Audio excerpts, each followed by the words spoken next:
Usually what I do for events in Destiny 2 is I do a review of them, and it's usually after the event's finished, or it's in the middle of the event. And I kind of thought to myself, there's no point in doing a review of an event that's nearly finished, or which is already finished, because when this video goes live, there's either going to be a couple days left of the event, Solstice of Heroes that is, or the event's going to be finished. So there's no point in doing a review of the event, because nobody's going to be able to play it anymore. So I thought I may as well go through everything, more or less, from Solstice of Heroes 2019, and kind of give you the pros and the cons of the event, and a couple iffy things as well. Just, constructive feedback in case it's ever really watched, and stuff that I hope they'll bring forward into future events. So I'll start with the pros, and then the cons, and then the iffy stuff. So the pros, or the good things about the event. First off, the rewards were very worthwhile. So what I mean by the rewards were very worthwhile are the armor. So the armor for each class, Warlock, Hunter, Titan, were very good. They look very good, and they obviously have random rolls, and you can get more rolls of them by opening the Solstice packages whenever you actually unlock the armor itself. So it is a pretty long grind to get the armor, but I would say that the armor is a very, very worthwhile reward, especially considering it will be the first armor piece you'll be able to pick up from Armor 2.0, or at least whenever Shadowkeep releases and Armor 2.0 is out there in the wild. Every legendary piece that you acquire from then on, except if it's from collections, will be Armor 2.0, I believe. And therefore, if you go to the gunsmith, I think, and you pick up the Solstice armor once Shadowkeep releases, it will have the Armor 2.0 system on it. So not only is the armor random rolled, not only can you get new versions of it, or new rolls on it from the Solstice packages, you also get it Armor 2.0 from the gunsmith whenever it releases, basically. So I believe that's how it works. But you'll be able to pick up the Solstice armor once the DLC comes out, and you'll be able to have Armor 2.0 on it. So it's a very worthwhile reward, in my opinion, which I hope we get more of those in the future. Other events have been a bit lackluster, i.e. the Dawning. The first Dawning was a bit it was more like just an Eververse event. The second Dawning, which was last Christmas or New Year, whatever, it was good. The Arbalest was obviously released with it, so it was a new exotic, and you can now get the Arbalest from Xur this weekend, if the video goes up this weekend, and you can also just get it from exotic engrams themselves, and the faded engram, I believe, maybe from Xur as well. So that's good and everything, but the only downside is that there was nothing else really. The armor was a bit iffy, the armor wasn't the best, and yeah, that's about it. Now, the Haunted Forest and the Verdant Forest were pretty good from the Dawning and the other event, which I forget the name of, Festival of the Lost, that is. The two Infinite Forest versions, basically, that they used for those events were very good. It was very fun to play it, but the rewards just weren't really there, apart from the Arbalest, that is. Thankfully, Solstice of Heroes actually has good rewards, so I hope they bring that forward, and I imagine next year they'll have another Solstice of Heroes, and the armor will look even better, and it'll have even more glue and even more stuff. So I hope they bring that forward, because the rewards are very good. Secondly, as I said before, it's a pretty long grind, but more importantly, it's a fun grind. Now, there are some parts of it, as with any grind, which are a bit monotonous, i.e. 25 patrols, 10 Republic events, 10 Gambit matches, that sort of thing. It can be pretty monotonous, but you can vary it, you can space them out, and it becomes less of a chore. So I thought it was a pretty fun grind. I didn't really have any issues with it, and it was pretty good. There was obviously the new game mode, being the EAZ, the European Aerial Zone, which was actually quite different from the Infinite Forest variations that we've had in the past. The rewards from it have been pretty decent. Obviously, as I've said before, the Solstice packages that you get from that game mode also drop the Solstice armor once you unlock it. So it'll give you random rolled versions of the Solstice armor whenever you've completed all challenges to unlock the final version of the Splendid Solstice armor, I think it's called. So once you unlock the legendary version, basically, of the Solstice armor, you can then get random rolled versions of that armor from the Solstice packages, which is pretty good in my opinion. So I thought that was a very good way of doing it, because before you get the armor, it's pretty much useless. I think there's this very small chance you get exotics, a tiny chance, but then there's a bit of a chance you'll get legendaries, but most of the time it's just blues and some like planetary materials, maybe masterwork core every now and then. But once you get the armor, it becomes much more useful. So the biggest thing I think is that once you've got the armor, last year once you got the armor, that's it. You can masterwork, but that's it. There's nothing else to it really. But with this year, once you get the armor, you can then keep playing the EAZ and try to get random rule versions of the armor and good rules on it more importantly. So I think it's a good way of elongating the event, making it worthwhile to play it, and basically not trying the event out artificially, giving people actual rewards to grind for and it being worth their while. So I think that's a pretty good way of doing it. The challenges are pretty good as well, because usually they're paired together in a certain way that if you write out a list or you go on Reddit or whatever, you can see that they're actually grouped together really well. So for example, you have strikes. So for the blue set of armor, to unlock the legendary set or complete the blue set of armor, you have to do 10 strikes, 10 playlist strikes that is. You have to get 500 orbs of a certain element in strikes. I think it's arc orbs for one of the classes at least. And you also have to get explosive kills in strikes, I think.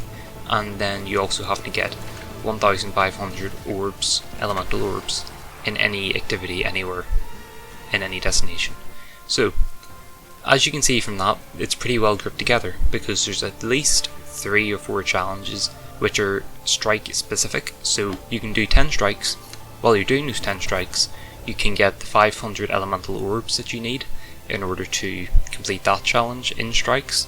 You can also get explosive kills in strikes, whilst you're doing those 10 strikes, and you can also pick up orbs in general for the 1,500 orb overall general challenge. You can also play Gambit, and one of the challenges is 10 Gambit matches. So whilst you're doing 10 Gambit matches, you can also try to kill 75 Guardians with Void Weapons. Now you may have to go into Crucible for that, but your teammates killing enemies with Void Weapons does also count. And you also need to get orbs, and therefore you can get orbs in Gambit. And it's just, they've paired them in such a way where it actually kind of makes sense and you don't have to go out of your way to do it. Another thing is that it inadvertently gets you rewards and planetary resources and all that stuff. So for example, one of the challenges for the blue set is 50 bounties, and that sounds like a lot. So if you get to the blue gear and suddenly you're hit with 50 bounties, it's like, oh no, I have not prepared for this at all. But the good thing is, as you're doing those 50 bounties, you obviously get the rewards from the bounties anyway, so you're forced to go and do bounties, but you get rewards for the bounties anyway.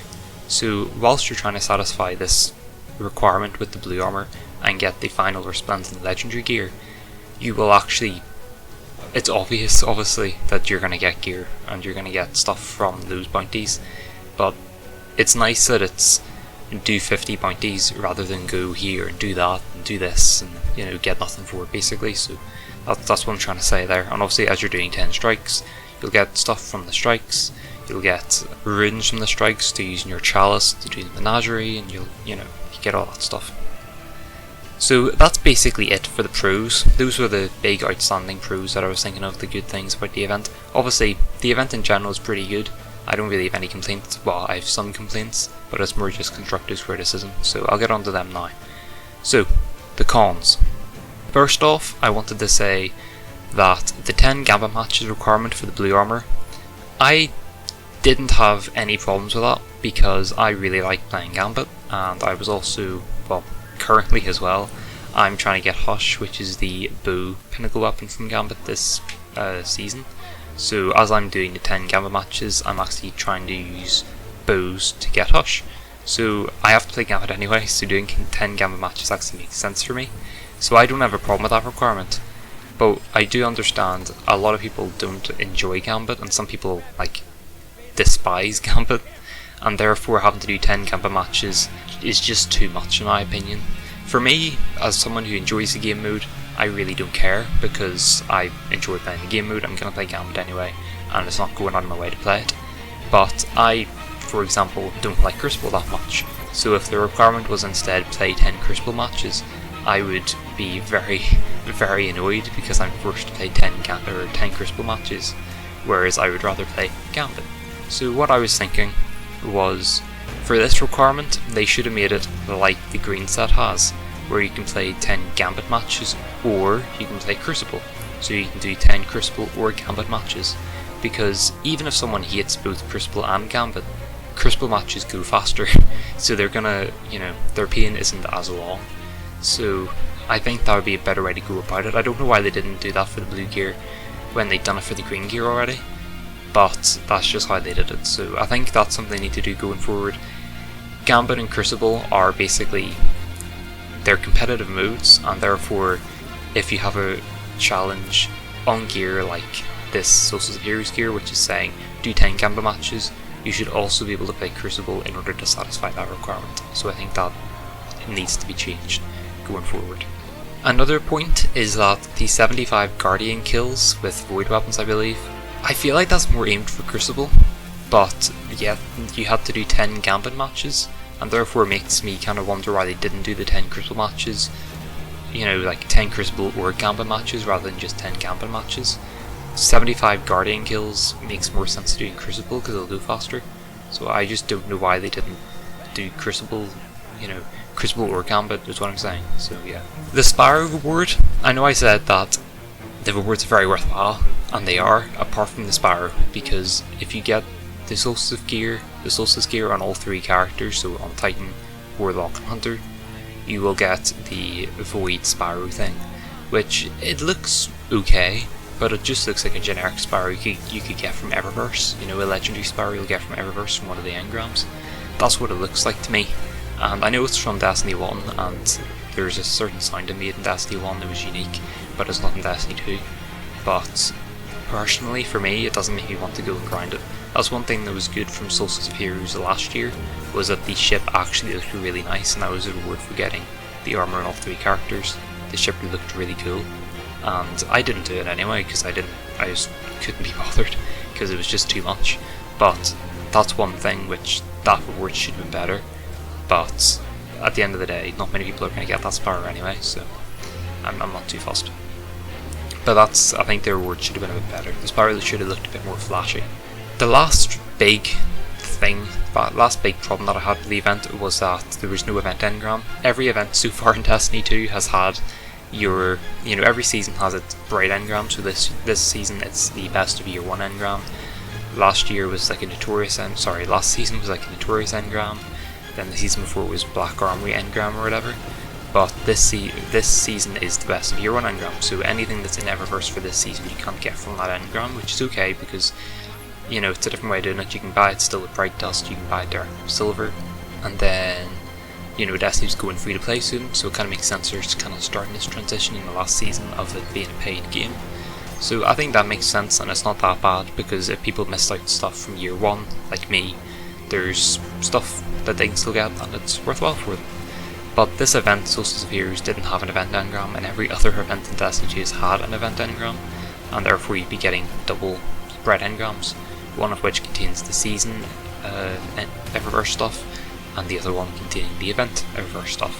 But with this event, everything is just in the store. You can either buy it directly with Silver, or you can buy it directly with Bright Dust. And that's fine if you have a lot of Bright Dust, but I don't. So I would have appreciated having more engrams, having an event engram, because there's nothing really from this event that I actually want from Eververse, but if I had event engrams, I probably would have used some of the stuff. But that's really what I'm saying. So I mean, I don't really have a big problem with it, but it would have been nice to have an event engram in addition to the best of year 1 engram. So yeah. The last section is iffy. So this is stuff which I didn't really feel like belonged in the cons section or the pros section. It's kind of just Number 1, there's only a couple things here, but the first thing is glues cost too much Bright Dust.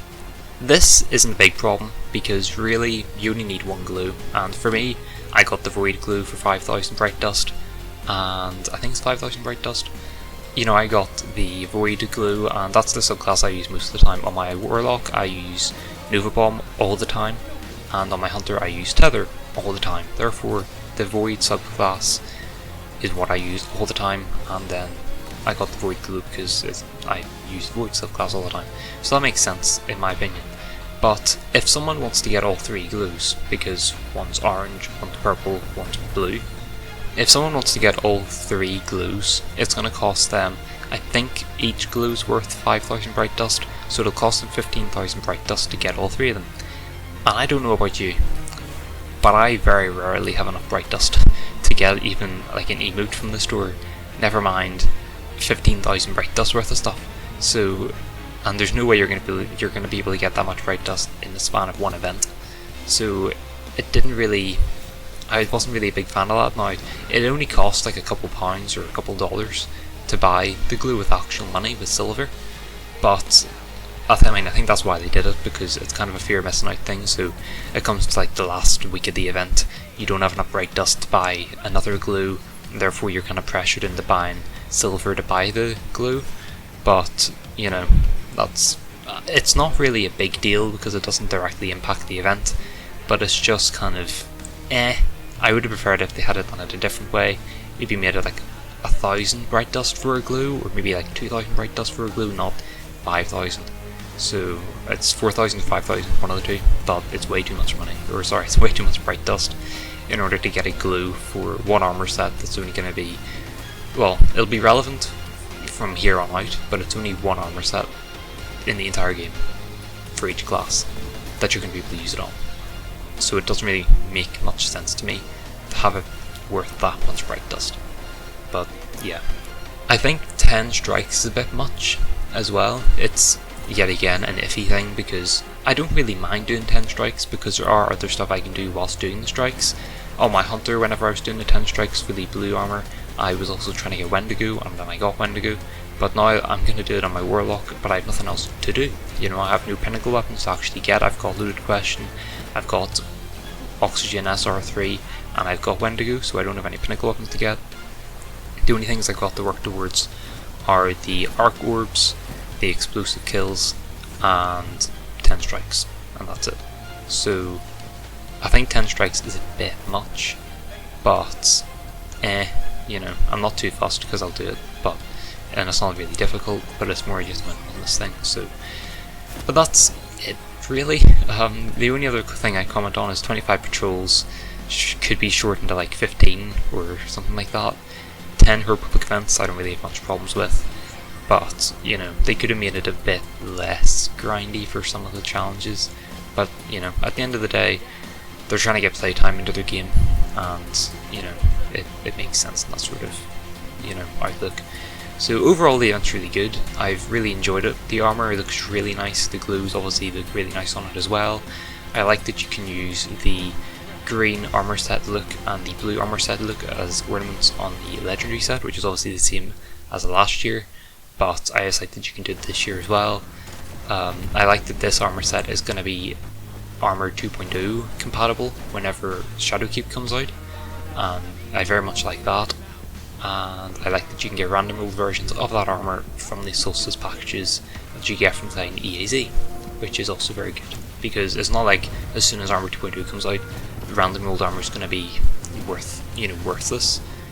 All that Armor 2.0 does is allows you to customize your armor a bit more. It doesn't make it any more powerful, it just makes it more customizable. So that's the way I look at it, but that's that. So I hope you enjoyed the video. I hope that, well, maybe at some stage these suggestions somehow reach Bungie and they somehow do stuff. But basically, it's a very fun event. I have very few problems with it. If anything, 10 Gambit matches should be 10 Gambit or Crucible matches like the green set. There should be a better reward for getting all 3 classes, the legendary gear, complete for all 3 classes, because the Spyro is a bit lackluster. Maybe get an emblem for it as well, maybe get a flashier Spyro, that sort of thing. And no event endgame is a bit of a downside, but I can see why they did it. So yeah, but that's about it. So I hope you enjoyed the video. If you have your own views on Solstice Fears, I would like to hear them in the comments. But that's about it. So I hope you enjoyed the video. If you did, please consider leaving a like, maybe subscribing, and I'll see you in the next one.